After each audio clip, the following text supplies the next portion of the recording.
안녕하세요. EBS 단기 특강 국어 독서 영역의 독한쌤 조효준입니다. 본격적인 오리엔테이션 들어가기 전에 선생님이 생각하고 있는 선생님의 강의 모토 한번 소개하고 그리고 들어가 보도록 할게요. 칠판에 띄어져 있는 내용들 한번 살펴보겠습니다. 조금 더 효과적인 국어 준비를 돕겠습니다. 선생님 이름으로 삼행시 짓듯이 만들어 본 선생님의 모토예요.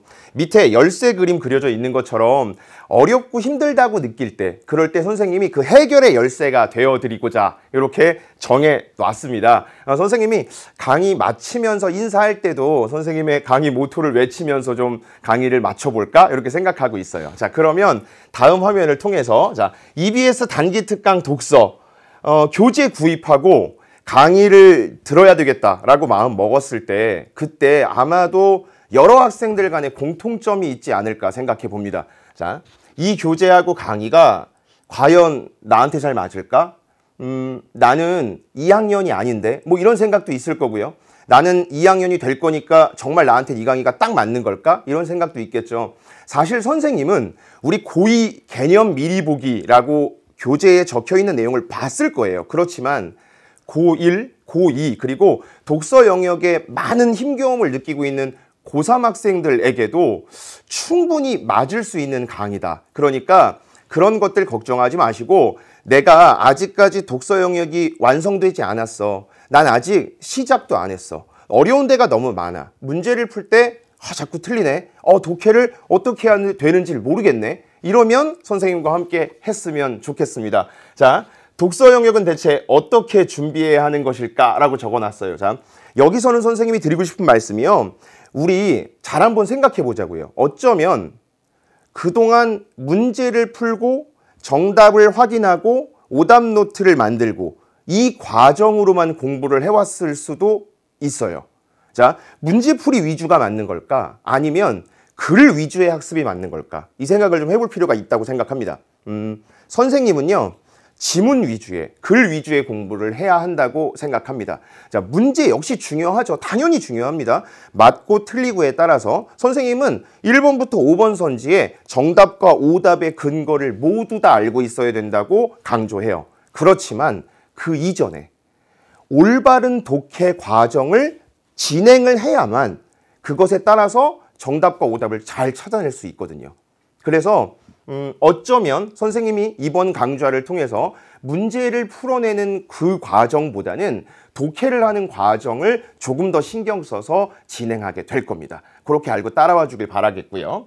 자, 내신과 수능을 동시에 준비할 수는 없을까? 이 강좌입니다, 바로. 자, 이 강좌를 통해서요, 앞으로 학교에서 진행할 내신으로 교과서를 통해서 배우게 될 논설문과 설명문, 그리고 독서 영역에 해당되는 지문들 공부할 때 도움 될 거고요. 당연히 수능을 준비하거나 모의고사를 대비하는 데 있어서도 준비될 수 있다고 자신합니다. 자, 네 번째 확인해 볼게요. 30일 안에 끝내는 단기 특강. 자, 선생님이 이것도 계속 한번 생각해 봤어요. 우리 1강부터 23강까지 완강하면요. 물론 오리엔테이션 듣고 바로 1강 따라와야 되겠죠. 그죠? 그렇지만 1강부터 23강까지 완강한다면 주말 제외하고, 그죠? 그리고 한 달 안에 끝낼 수 있습니다. 자, 30일 안에 끝내는 단기 특강이라고 교재에 써 있는데 우리는 30일 동안에 주말은 좀 쉬어가면서 다른 공부 좀 해가면서 월요일, 화요일, 수요일, 목요일, 금요일 이렇게 좀 차근차근히 밟아온다면 충분히 가능하지 않을까 생각합니다. 자, 기출 전에, 연계 전에 기초는 어떻게 완성하지? 단기 특강인 거죠. 독서 영역 많이 어렵죠. 그죠? 선생님이 실제 친구들하고 이야기를 나눠보기도 하고요. EBS에 수강후기 올라오는 글들을 봐도 가장 많은 질문이 아무래도 독서 영역일 수밖에 없더라고요. 그죠? 그리고 지금까지 진행되었던 모의고사나 아니면 수능 문제에 있어서도 늘 오답률 1위는요, 독서였습니다.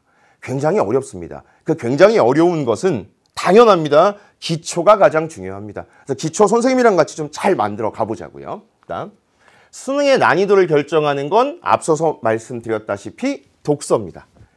그러나 어렵게만 느껴지는 독서를 올바른 독해 방법과 문제 해결 방법으로 해결할 수 있다라는 겁니다.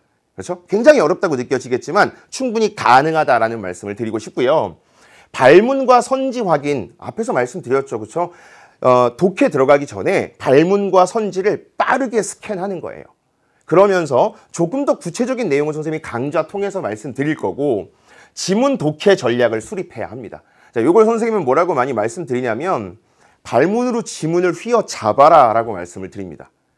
발문하고 선지에 나와 있는 단어를 얼른 확인하고요. 그 단어들을 통해서 어떻게 하면 지문 독해의 기준점을 잡을 수 있을까? 이걸 생각해야 된다는 겁니다. 자, 두 번째 말씀드려 볼게요. 올바른 독해 방법은 무엇일까? 인데요. 선생님은 일단 구조도라고 좀 제시를 합니다. 자, 물론 이제 우리가 뭐 밑줄을 긋는 경우도 있겠고요. 그죠? 괄호를 이용한다거나 여러 가지 도형 기호들을 좀 이용하고 아니면 좀 메모를 이용할 수도 있겠어요. 그렇죠? 뭐 첫 번째 문단부터 마지막 문단까지 문단별로 중심 내용들을 정리하는 방법도 역시 옳은 방법이에요. 그런데 조금 더 효과적인 국어 준비인 거잖아요. 그래서 구조도를 좀 한번 만들어 보자라고 하는 걸 제안을 할 겁니다. 선생님이 직접 구조도를 통해서 지문 내용을 정리를 좀 한번 해드릴 거고요. 그랬을 때 어떠한 쉽고 또 정확하고 또 올바른 방법이 만들어지는구나. 이걸 좀 알아차릴 수 있지 않을까 생각합니다. 자, 글의 전체적인 흐름을 파악하는 방법은 역시 구조도다라고 말씀드릴 수 있겠고요. 세 번째입니다. 정답의 근거는 모두 지문 속에. 자, 이거는요. 사실 어휘를 묻는 문제 있죠. 그죠? 어휘를 묻는 문제가 있고요. 그다음에 다른 상황에 적용해보는 그런 추론 독해가 필요한 그러한 문제인 경우에는 지문 속에 모두 근거가 있다고 말씀드리기 조금 힘들 수도 있어요. 그렇지만 그건 역시도 지문 속에서 모두 다 찾아낼 수 있고요. 그렇죠?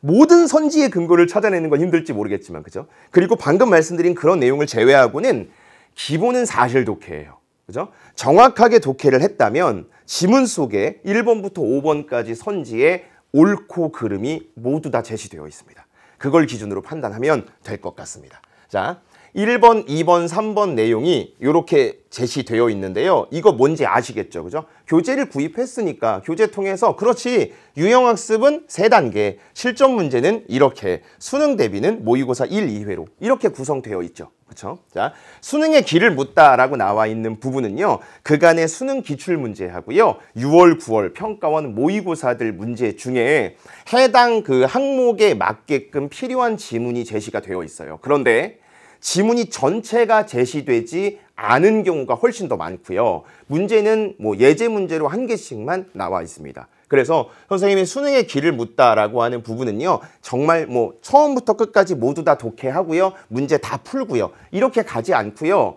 어떻게 하면 조금 더 빠르고 효과적으로 해결할 수 있는 건지에 대한 힌트, 팁이 되겠죠. 그렇죠? 자, 그렇게 딱 전달하고 넘어가도록 할 거고요. 교과서에서 길을 보다, 수능에 빛을 찾다 라고 나와 있는 부분은 선생님과 함께 독해하면서 구조도 확인하고요. 그리고 문제 해결하면서 1번부터 5번까지의 선지, 옳고 그름의 근거 모두 다 선생님과 함께 지문 속에서 찾아볼 겁니다. 자, 실전 문제로 들어가게 되면 인문, 사회, 과학, 기술, 예술 그리고 융합 지문까지 각각 4개의 지문들로 구성이 되어 있어요. 물론 이제 융합 지문만 2개의 지문으로 구성이 되어 있습니다. 융합이니까 따지고 보자면 4개로 구성됐다고 생각할 수 있을 거예요. 그렇죠? 유형학습이 총 7개 강좌로 구성되어 있고요. 실전 문제는 세어보면 알겠지만 총 12개의 강좌로 구성이 되어 있습니다. 자, 그 내용들을 좀 선생님이랑 같이 진행을 하도록 할 거예요. 자, 유형학습을 통해서 기본기 다지고 실전 문제로 들어가서 정확하게 앞에서 확인했던 그리고 학습했던 그리고 선생님이 중요하다고 말씀드렸던 부분들 잘 응용하고 잘 익혀서 해결할 수 있을 거고요. 그럼 이제 테스트 한번 해봐야 되잖아요. 그죠? 그래서 마지막으로 모의고사 1, 2회 구성되어 있는 거 통해서 선생님이랑 같이 또 역시 독해하면서 선생님이랑 구조도 만들어 보고요. 그리고 선생님이랑 같이 문제 한번 풀어보고요. 자, 그러면 여기서 우리 친구들 알아줘야 될 부분이 하나 생깁니다. 자, 이건 오리엔테이션 강좌예요. 그죠? 이거 다 듣고 바로 1강으로 따라올 게 아니고요. 중요하다고 생각되는 뭐 단어도 좋고요. 구나 절도 상관없습니다. 아니면 문장 전체도 좋아요. 도형으로 표시해도 좋고요. 밑줄만 그어도 좋겠고요. 아니면 옆부분이나 아니면 교재의 위아래 부분을 통해서 조금 정리해서 메모한다 정도의 생각이면 좋을 것 같아요. 그렇게 한번 해봐 주길 바랄게요. 그리고 계속 말씀드렸죠. 문제들 확인할 때요. 그래 3번이 정답인 것 같아. 4번은 아닌 것 같은데 틀린 건 5번이야. 이렇게 하지 마시고 1번부터 5번 선지의 모든 근거들 지문 속에서 한번 찾아보고 그리고 강의를 따라와 주길 바라고 기대할게요. 선생님이 그대로 진행할 겁니다. 그러면 선생님이 중요하다고 말씀드리는 단어, 선생님이 중요하다고 생각해서 정리하는 그 구조도와 본인이 밑줄 긋거나 본인이 메모를 했거나 본인이 만든 구조도와 얼마나 비슷한지 혹은 굉장히 다르네, 아 내가 잘못해왔네 라는 것도 좀 느끼고 깨달을 수 있겠죠. 그렇게 23강까지 진행한다면 분명히 선생님만큼 독서 영역 해낼 수 있으리라고 자신합니다. 자, 빠른 길 안내라고 하는 코너도 있고요. 독한쌤의 독해 원리 그리고 독서 어휘 사전이라고 하는 코너를 만들어 두었습니다. 빠른 길 안내는요. 앞서서 말씀드렸어요. 수능에 길을 묻다라고 하는 부분에 있어서 선생님이 어떻게 하면 효율적으로 공부할 수 있는지를 제시하는 그 코너로 이루어질 거고요. 독한쌤의 독해 원리. 매 강좌마다 독해 원리를 제시할 수 있을지는 사실 잘 모르겠어요. 왜 이렇게 말씀드리냐면 독해 원리가 23개가 되어야 되는 거예요. 그죠? 23강이니까. 그래서 아마 어쩌면 선생님이 여기까지 함으로써 우리가 독해 원리가 다 끝났다. 이렇게 말씀드릴 수도 있을 것 같긴 합니다. 자, 일단은 선생님이 독해 원리 하나하나 중요한 것부터 차근차근 제시해 드릴 거예요. 분명히 체화해서 본인의 것으로 만들어야 되고요. 그리고 그렇게 말씀드린 내용을 바탕으로 독해를 해야 합니다. 계속해서. 자, 독서 어휘 사전이라고 하는 부분은요. 지문 속의 어휘일 수도 있겠고요. 선지나 발문에 제시된 단어일 수도 있겠습니다. 선생님이 퀴즈 형태로요. 강의 마무리 지으면서 제시할 거예요. 그러면 수강 후기를 통해서 퀴즈의 정답을 차근차근 하나하나 잘 올려주는 학생 선생님이 잘 선정해서 뭐 이렇게 추첨을 할까 생각 중입니다. 그래서 선생님이 준비한 선물을 보내드릴 수 있는 방안을 마련 중이에요. 그러니까 퀴즈 좀 잘 맞춰주셨으면 좋겠고요. 그리고 아주 적절한 질문을 해주는 친구, 뭐 베스트 수강 후기를 선정해서 이렇게 해서 선생님이 굉장히 많이 고민 중이에요. 어떤 선물 보내드릴지. 자, 그러니까 좀 우리가 착실하게, 그죠? 성실하게 좀 퀴즈의 정답도 잘 맞춰보는 시간 가졌으면 좋겠습니다.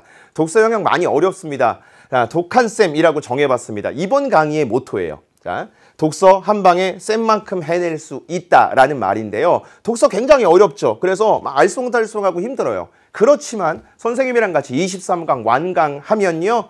웃을 수 있습니다. 선생님이랑 같이 완강의 기쁨 누리면서 환하게 한번 웃어보도록 합시다. 선생님은 1강 가서 기다리고 있을게요. 완강을 목표로 해서 선생님이랑 파이팅 하도록 합시다. 파이팅!